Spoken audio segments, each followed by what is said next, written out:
Advertising that your product is the shiniest with the most doodads appeals to our rational, logical side. And we're often more interested in products that appeal to us based on our beliefs and our desires and things that we fundamentally and instinctually care about.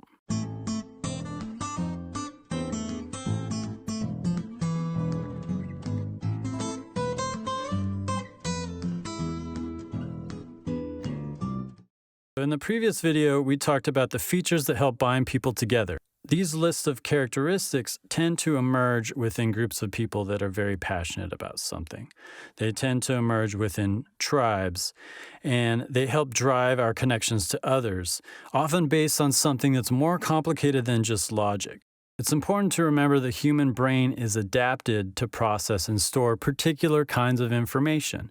And this is sort of the information that's been relevant to us throughout our existence. So the brain is formatted to process shapes and qualities and the behavior of things and animals that are relevant to our survival. At the most basic level, for example, we have an instinctual fear of spiders and snakes. So somehow there's this imprint within our brain that recognizes the shapes of these animals and automatically gives us the emotion and fear to stay away from them. It's a sort of ancient wisdom.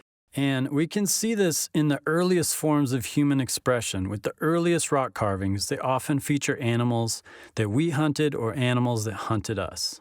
Now, in the book Sapiens, Yuval Noah Harari talks about our Statel ancestors who carved the image of a lion man in a cave 30,000 years ago. This was a lion head on a man's body.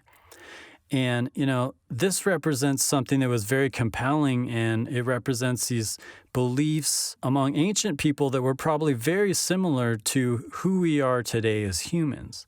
But that image of the lion, the icon of the lion, is so compelling that it's now used as the symbol for the Peugeot company on the front of cars, trucks, and motorcycles that we see around the world. And so it still appeals to us in a way that we can't quite verbalize. And just as that image served as a symbol for beliefs and meaning for our 30,000-year-old ancestors, it now serves as a symbol for a modern, complex entity that we call a company, which themselves, companies, are a collection of people that are forming their own tribe, and the beliefs and the values that companies represent is reflected within that symbol. So just to bring it all together, from a marketing perspective, we're starting to appreciate that it's important to focus on the shared beliefs and hobbies of people as opposed to just their demographics. So whether you're a man or a woman, whatever your age is, whether or not you live in New York, are less of a informative piece of information than the types of beliefs that you have and the types of hobbies that you have. And a large part of this is because the world is so interconnected.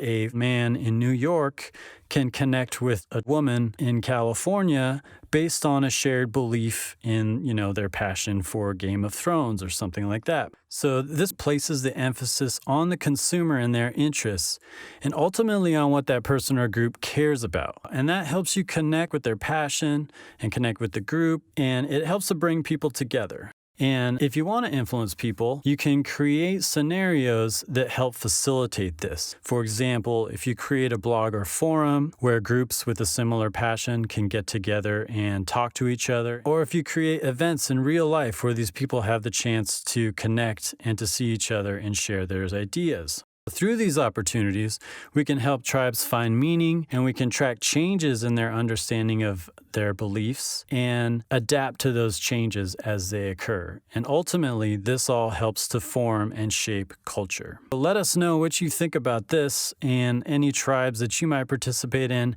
any groups that you're really passionate about. And thanks for checking out this series.